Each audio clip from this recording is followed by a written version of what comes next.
Salut, c'est Matt. Donc, dans l'avant-dernière vidéo, en fait, je t'ai raconté mon voyage à Kuala Lumpur, la première fois que je quittais la Thaïlande.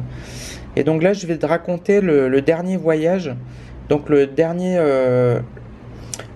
voyage que j'ai dû faire en fait pour mon visa, parce que je dois quitter le pays tous les ans pour faire un nouveau visa. Et donc, puisque je suis étudiant, en fait, alors avant, j'ai été étudiant en Thaï pendant 3 ans. Après, j'ai été étudiant en anglais pendant 1 an et demi. Et là, maintenant, je suis étudiant en russe. Et donc, j'ai écrit ce truc-là. Alors, j'ai écrit le récit, en fait, de mon aventure. C'était en novembre 2015. Donc, c'était il y a un peu moins d'un an. Et donc, je vais te lire, en fait, ce que j'ai écrit. Donc, j'ai écrit le récit, en fait, en rentrant chez moi. Donc, le titre, en fait, c'est J'ai bien failli ne plus revenir chez moi. Récit d'un aller-retour à Vientiane au Laos. Et donc je te lis après ce que j'ai écrit. Donc mon visa de 1 an arrivant à expiration, je dois quitter le pays pour me rendre dans une ambassade thaï à l'étranger pour un nouveau visa. Je voulais aller à Phnom Penh au Cambodge, étant déjà allé l'année dernière à Vientiane au Laos, mais mon école me déconseille le Cambodge. Je repars donc à nouveau pour le Laos comme l'année dernière. Un vol direct étant un peu cher, je choisis, via un aller simple, d'atterrir à la ville d'Udon Thani, à 80 km de la frontière lao-thaï, puis je prends un minibus vers la frontière. À la douane, je remplis les papiers pour quitter la Thaïlande. Je prends un bus obligatoire pour passer le pont qui sépare les deux pays. On passe au-dessus du fleuve Mekong. Le bus est bondé, il doit bien y avoir 60 personnes. Et il n'y a pas d'air, et ça devient dur de respirer. Il y a un gros embouteillage en fait qui empêche le bus d'avancer et je continue à pied comme la moitié du bus sur les 500 mètres qui nous séparent de la douane laotienne. Donc ensuite je remplis les formulaires pour un visa on arrival, c'est-à-dire un visa à l'arrivée. Et donc je paye 1300 bahts parce que j'avais pas de 30 dollars US sur moi. Mais normalement, avec le taux de conversion du jour, ça fait 1075 bahts, pas 1300. Mais bon, voilà, c'est le genre d'endroit où on négocie pas. Donc, une fois mon nouveau visa laotien dans mon passeport, je me dirige vers la sortie. Il y a presque personne au moment où je passe. Et on contrôle 3 fois mon visa sur une distance de 30 mètres. Et au troisième contrôle, je me dis, putain, mais c'est une blague, quoi. Elle vient de voir, je viens de me faire contrôler déjà 2 fois par ses collègues. Et bon, en tout cas, ils font visiblement leur boulot. Mais ce qui est drôle, c'est que ça semble facile de passer sur les côtés et de pas être contrôlé finalement. Alors, une fois quitté la douane, je me fais harceler par un chauffeur de taxi qui veut à tout prix m'amener à Vientiane pour 450 bahts, alors que c'est 200 le prix normal. Comme il voit que je connais le tarif, il accepte de me prendre pour 200 bahts. Mais une fois dans le taxi, il fait la gueule et il veut plus. Et donc je vais lui donner 100 de plus, 100 bahts de plus.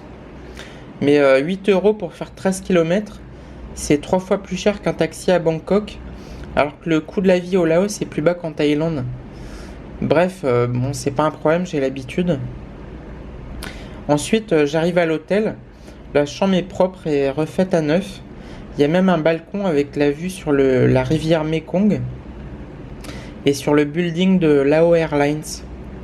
J'ai choisi cet hôtel parce qu'il est bien placé au milieu du quartier touristique et qu'il n'est pas trop cher. En face de l'hôtel, ils font des pizzas au feu de bois. C'est tenu par un Français et il y a une serveuse française. Je mange pas de pizza, mais j'ai pris un riz frit pour l'équivalent de 2,50 €. Donc ça fait 100 bahts thaïlandais. Le nom des rues sont écrits en français, ainsi que les enseignes sur les bâtiments administratifs. Par exemple, au détour d'une rue, on peut tomber sur un bâtiment où c'est marqué Ministère des Transports. L'architecture aussi est inspirée de bâtiments français, en tout cas pour les bâtiments anciens, le style colonial. On peut aussi payer partout en argent thaïlandais, et tout le monde parle thaï. Enfin, le laoïsan, mais qui est aussi proche du thaï que la langue belge l'est de la langue française.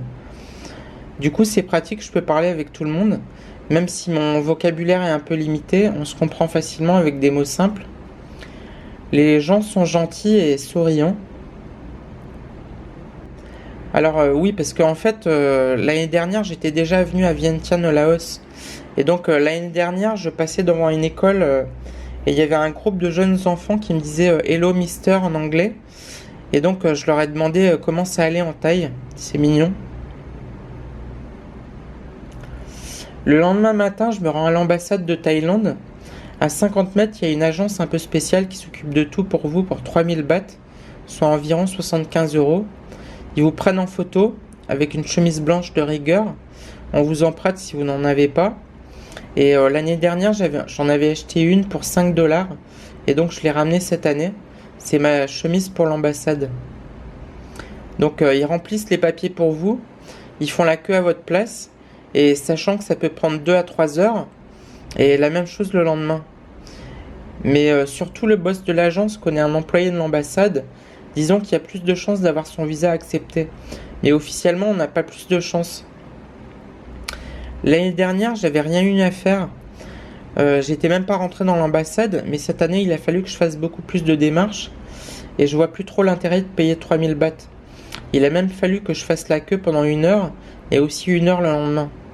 J'ai pas osé lui demander pourquoi j'avais payé autant, alors que je dois tout faire moi-même. En fait, on paye peut-être pour avoir plus de chances d'obtenir le visa, mais bon, tout ça est un peu flou. Le lendemain, j'ai finalement obtenu le visa. Ouf, un gros soulagement. Parce que je commence à avoir passé un peu trop de temps en Thaïlande. Ça fait déjà 4 ans que je suis étudiant. Normalement, on peut aller jusqu'à 5 ans, mais les règles se sont durcies depuis le nouveau régime en place en Thaïlande. Et je pourrais avoir que 6 mois d'études au lieu d'1 an habituellement. Donc 4 ans et demi et pas 5 ans. Je peux donc revenir en Thaïlande pour 6 mois. Je pensais revenir par la même route que mon arrivée, mais en y réfléchissant, je me rends compte que si je prends un vol direct pour Bangkok depuis Vientiane, je peux dormir chez moi ce soir. Alors que sinon, je vais devoir dormir à Udon Thani, et je sais pas trop comment y aller, il est déjà 15 heures. Donc je prends un tuk-tuk pour l'aéroport, en espérant avoir un vol dans les prochaines heures. Il reste une place dans un Lao Airlines qui part à 18h35, mais comme j'ai acheté le billet tard, je n'aurai pas de repas à bord.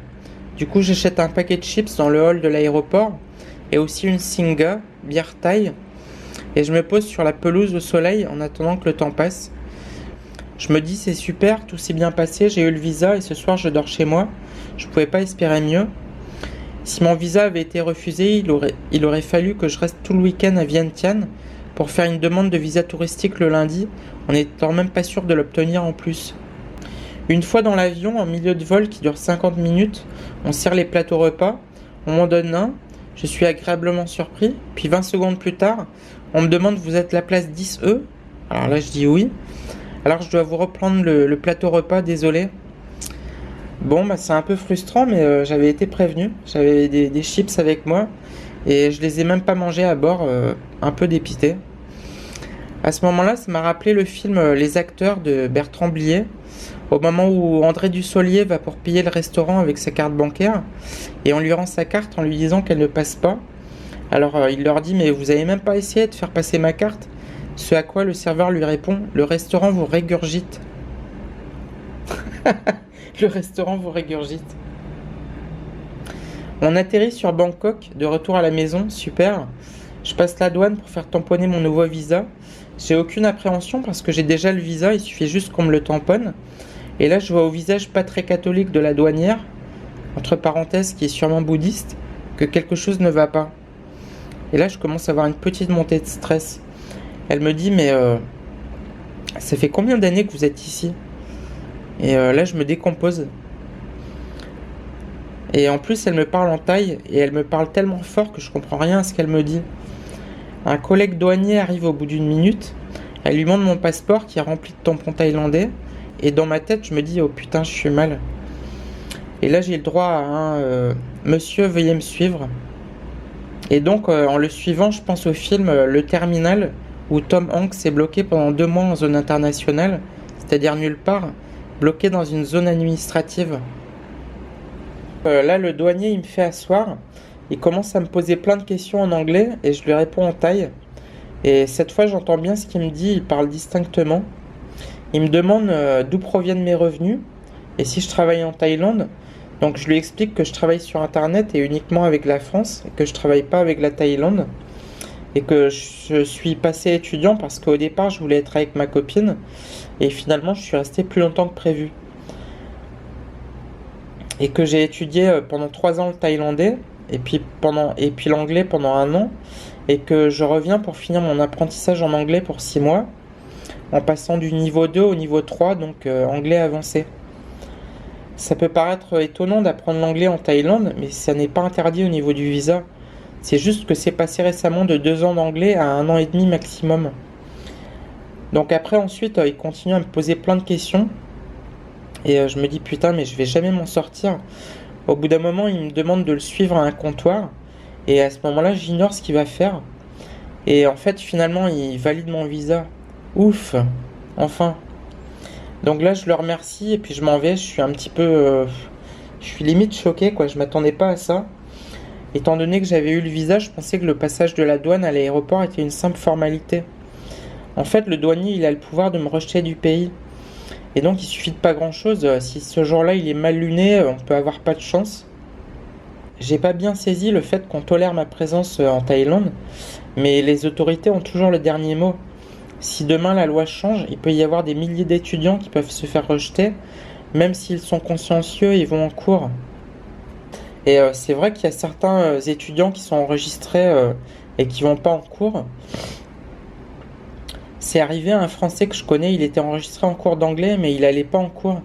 Et quand l'immigration lui a posé des questions en anglais, il a été incapable de répondre. On lui a donné 2 mois pour quitter le pays, et peut-être même une interdiction de visite de 1 an. C'est généralement ce qui arrive si on enfreint les règles.